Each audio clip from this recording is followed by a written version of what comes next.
Hello and welcome to Software Testing from Scratch, brought to you by Eduonics. My name is Richard. This is Chapter 6, Test Automation. So things we're going to be covering in this chapter are things to consider, why should we automate tests, a use case approach, and some testing tools. So things to consider. A commitment to development. Although automation is automatic, it does need development and setting up initially, which can be very time consuming, especially if there's a learning curve around learning to use the application itself as well. It does save time in the long run, but this is definitely something to consider. You have the classic loop here: we don't automate because we don't have time, because we don't automate because we don't have time. It's a never-ending loop, and automation does require some investment.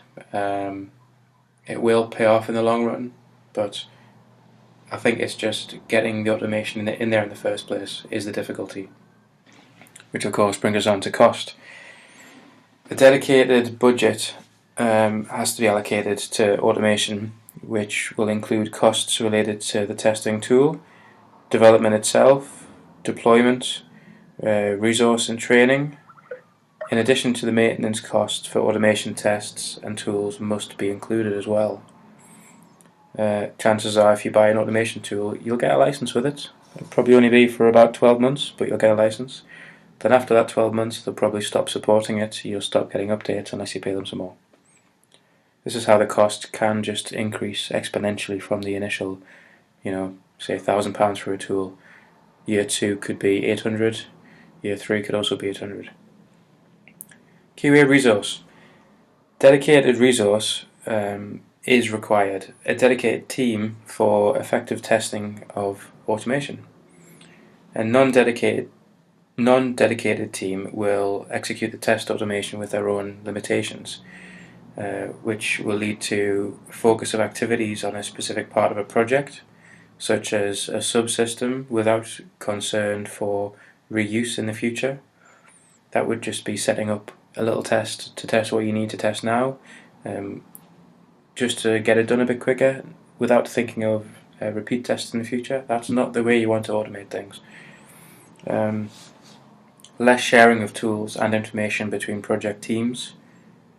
Chances are if you've set up this fantastic test automation tool, you're not going to want anybody else to go anywhere near it in case they do something to your tests.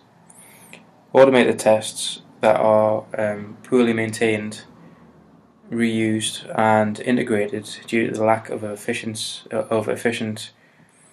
collaboration and coordination among different teams. Automated tests don't just cover what the QA team would have in their test cases. Automated tests are fantastic for developers as well. Expectations. What are the main expectations of automation? It's going to be accuracy, it's going to be timely execution of tests, and better scheduling as well. If you can accurately say that you can run 10 tests in 10 minutes and get the results within a couple of minutes after that, it's going to be fantastic for your boss or your manager to be able to say, yes, we can definitely test this bit of software on this day, even without having any kind of human interaction. A lot of these test automated systems can just run on a loop, such as doing nightly tests. If there's a build at 5 o'clock that incorporates everything people have done during the day, a nightly test will highlight any issues and give it a good kind of 12 hours, or maybe even longer, running time between people going home in the evening and coming into work again. But also, as far as realistic expectations go, there are a few other things you should probably consider as well. It's not going to be the be-all and end-all of your testing, but achieving 100% automatic tests is completely unreachable. Not every test can be automated. The benefits of automation is only really relevant after several cycles of the execution. If you just run the test once, it's not going to be beneficial because you probably could have done it quicker manually. It would have taken you so much time to set up the tool in the first place. There's not going to be any immediate payback either. As I've said, the cost benefits are reaped over time rather than individual tests, so the longer you use this tool for, the more cost effective it then becomes. A ramp-up time will be required for tool selection and framework creation as well, as I've already said. Record and playback helps minimally in test automation. Long gone are the days when you can record a macro and it'll go and click here, there and everywhere for you, just like Selenium. You can't really do that for too much anyway. There's no available tool in the market that supports all systems as well. If you want to test databases with one tool, it's not going to be able to test your user interface for your mobile devices. You're going to need another tool for that, which is going to be costly. Not all testers can write scripts either, but of course not all test automation tools require scripts. Availability of specialized resource, such as testers, would be required in those situations anyway. So why do we automate things? Well, quite simply, some people don't, but the people that do, they automate because it saves time and money. Software tests have to be repeated often during development life cycles to ensure good quality. Chances are it'll be tested less if you didn't have automation software in there. Every time source code is modified, software should be tested repeatedly. For each release of the software, it may be tested on all supported operating systems and hardware configurations as well. Manually repeating these tests is costly and very time consuming. People cut corners to avoid doing that, which causes even more problems. Once created, automated tests can be run over and over again at no additional cost, and are much faster than manual tests as well. You just take one click of a button, the system does it for you. Automated software testing can reduce the time to run repetitive tests from days to hours, maybe even minutes. Time saving that translates directly into cost saving as well, so hopefully an automated test system would pay for itself within time. It would improve accuracy. Precise rerunning of tests is ensured with automation. Even the best testers make mistakes. Automation will guarantee the same steps are rerun time after time after time. I can think of multiple times in my past where I have run a particular test case and passed it, and then somebody's come back to me and said, hey, that doesn't work. I go back and it didn't work, and then I run it again and it did work. At least with automation, if you did get those kind of results, you would be able to repeat it, and hopefully it will be logged in the system as well. Increase of test coverage. Automated software testing will definitely increase the depth and scope of tests to improve the software quality.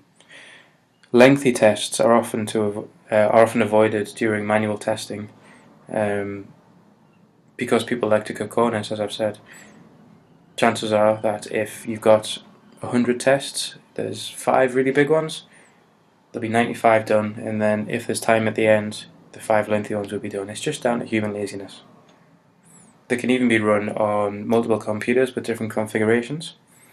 Automated software testing can look inside the application itself and see the memory contents, data tables, file contents, and internal program states as well, to determine if the product is behaving exactly as expected. It assists developers. Developers should have access to this as well. If they are going to perform unit tests, or even system tests depending on what they're doing, on their individual bits of code, it would be fantastic if they could test it and discover it doesn't work before they hand it over to QA, because that always happens. QA would get an Alpha 1 release, it would be listed as being tested by developers, and then lo and behold, when it comes to using it, it fails at the first hurdle because there hasn't been any testing done by a developer. If they could do it with one-click automation, I'm sure it wouldn't happen. It makes a happier team. It cuts down on repetitive tests. It cuts down on people having to point and click 15-20 times on one particular test and having to repeat it 10 times because you have to do 10 test runs. It just generally lifts the morale as well. People spend more time playing with playing is probably the wrong word, using the automated testing tool to get long-term benefits from it, rather than just knuckling down and getting things done. That's definitely a good thing. This is a use case approach to automated testing. So say you're testing a backup job, you could create an automated test that would log into a system, run a backup job, remove the job older than X amount of days, probably 30 days, just to make sure you've got enough room. Then it would do an offsite backup, it would select external media, it would copy the backup to the media, and then log out the system again. It would probably do some its own logging through that process as well, just to give you some kind of output at the end. And then use case number 2 would be system engineer migrates virtual machine to a secondary node. They'd log into the virtual platform, such as VMware or Zen Center. They'd select the VM to move. They'd select the node to move it to. They'd move the VM. They'd log into the VM, perform a whole host of checks to make sure it's working okay, ABC.